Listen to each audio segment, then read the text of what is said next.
नमस्कार। हिंदी की क्लास में जो है आज देखते हैं हम जो है क्या है कि मात्रा उच्चारण काल के आधार पर स्वरों का जो है आपका वर्गीकरण और जीभ के प्रयोग के आधार पर जो है स्वरों का वर्गीकरण। तो देख लेते हैं फटाफट। देखिए कल के जो है आपके क्वेश्चन थे। कल जो है देखिए हम आपको बताए थे कि जो है उच्चारण के आधार पर जो आपके 45 वर्ड हैं वो कौन कौन से होते हैं और आपके जो लेखन के आधार पर जो आपके जो 52 आपके वर्ड होते हैं कौन कौन होते हैं। तो पीछे वाले वीडियो जो है आप प्लेलिस्ट से जो है जाकर के देख सकते हैं। देखिए आज जो है हम बात करेंगे आपके जो है वोवेल का जो है क्लासिफिकेशन का।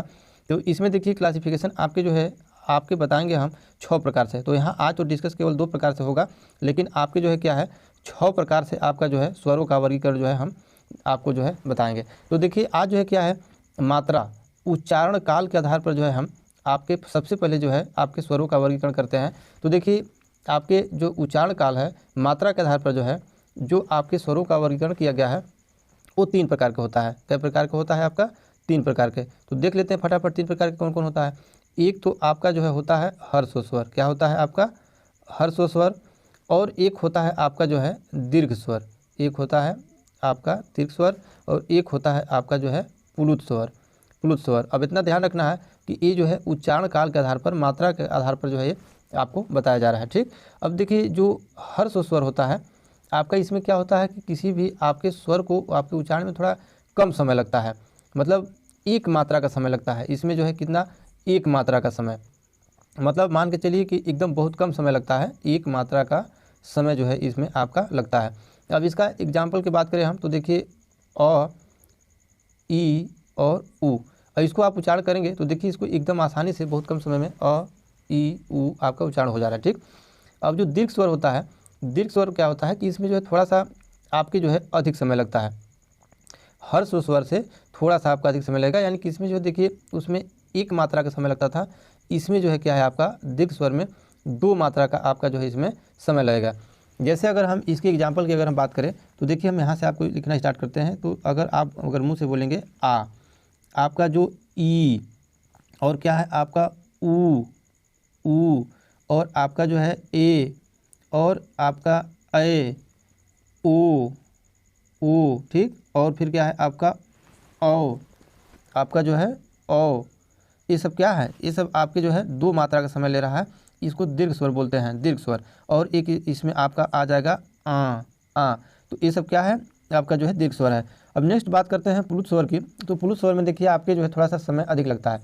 यदि आपका प्लुत स्वर को जो है दीर्घ स्वर जो है इसको बोलते हैं, ठीक ना। प्लुत स्वर को जो क्या कहते हैं दीर्घ स्वर से आपका थोड़ा सा अधिक समय लगता है, मतलब इस दीर्घ स्वर से आपका प्लुत स्वर में आपका अधिक समय लगता है। अगर मान लीजिए किसी को यदि आप पुकार रहे हैं या फिर नाटक के यदि संवाद कर रहे हैं, कोई चीज़ अगर डायलॉग अगर लगा रहे हैं डायलॉग, तो आपके क्या कर रहा है उसमें जो है थोड़ा सा अधिक समय लगता है, तो वहाँ जो है आपका प्लुत स्वर हो जाता है। प्लुत स्वर में जैसे रा आपका जो है देखिए उसके लिए एक आपका निशान भी है, इसको या सकार के जो आप इसको दिखाते हैं, ये जो है क्या है आपका प्लुत स्वर के जो है आपका ये निशानी है। प्लुत स्वर के ये जो है निशानी है। अगर मान लीजिए आपके किसी अक्षर के आगे जो है अगर यह सकार के निशान लगा दे रहे हैं तो उस अक्षर को जो है आप थोड़ा सा देर से बोलना है, ठीक ना, थोड़ा सा देर से पुकारने जैसा उसको आप यूज करेंगे। तो ये तो हो गए आपके जो देखिए उच्चारण आपके काल के आधार पर जो है आपके 3 भाग, आपके जो है हर्ष स्वर, दीर्घ स्वर और प्लुत स्वर। अब देखिए अब नेक्स्ट आपका देखते हैं हम जो है जीभ के प्रयोग के आधार पर। तो जीभ के प्रयोग के आधार पर देखिए आपको छोड़ना कुछ नहीं है, क्योंकि देखिए जो क्वेश्चन बार बार रनिंग में रहता है वो क्वेश्चन तो कोई ज़रूरी नहीं है कि परीक्षा में आ जाए। तो देखिए आपका क्या करते हैं कि जो है केवल हर्ष स्वर, दीर्घ स्वर और प्लुत स्वर ये इतना ही जान करके उच्चारण के आधार पर जो है पढ़ाई बंद करते हैं, लेकिन नहीं, आपको जो सारी चीज़ को इसमें पढ़ना है। अब जीभ के आधार पर यदि हम बात करें तो देखिए जीभ के आधार पर भी 3 प्रकार का आपका हो जाएगा। एक आपका होता है अग्र स्वर, क्या होता है अग्र स्वर।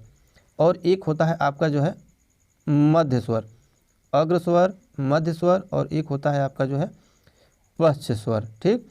तो जैसे कि नाम से भी आप क्लियर हो जा रहा है अग्र, मध्य और पश्च। अब इसकी एग्जाम्पल आप समझ आइए। जैसे अग्र स्वर का होता है जिन स्वरों के उच्चारण में जीभ का अग्र भाग काम करता है। कौन भाग काम करता है, जीभ के आगे के भाग काम करता है, तो वो जो है अग्र स्वर बोला जाता है। अब अग्र स्वर में है क्या कि आप अपने से उच्चारण करके देख भी सकते हैं कि आप अगर छोटी ई को अगर आप बोलेंगे ई, तो जो है आपका अग्र भाग, जीभ के अग्र भाग इसमें जो है आपका लेता है ई, ठीक। और इसमें आप क्या है ए और जो है क्या है अ है। ये 4 मात्रा जो है आपके क्या है अग्र स्वर के अंतर्गत आते हैं। और मध्य स्वर में देखिए आपका क्या है, तो जिन स्वरों के उच्चारण में जीभ का मध्य भाग का काम करता है, जिसमें इसमें देखिए क्या है आपका अ और आप बोलिए इसके जो है क्या है मध्य स्वर में के अंतर्गत आएगा। और जो पश्च स्वर होता है, जिन स्वरों के उच्चारण में जीभ का पिछला हिस्सा काम करता है वो क्या होता है, पश्च स्वर कहलाते हैं। जैसे इसमें क्या है आपका आ, आपका पीछे वाला हिस्सा काम करेगा आ, ऊ, और क्या हो गया आपका जो है ऊ, और क्या हो गया ओ, और क्या हो गया आपका जो है ओ, ठीक, और आपका एक हो गया आ, ठीक, आ। तो ये जो है क्या है आ, ऊ, ओ आ, ये सब क्या है पश्च स्वर है।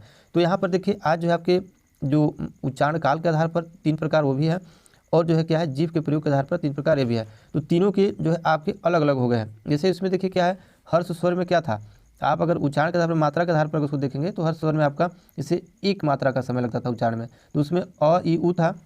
और इसमें अग्र स्वर की बात है तो जो जीभ के अग्र स्वर के जो उच्चारण में जो काम करता है तो इसमें जो है ई ए जो है इसमें लिया गया है। तो यहाँ पर तो ये बात आपका 2 चीज़ क्लियर हो गया।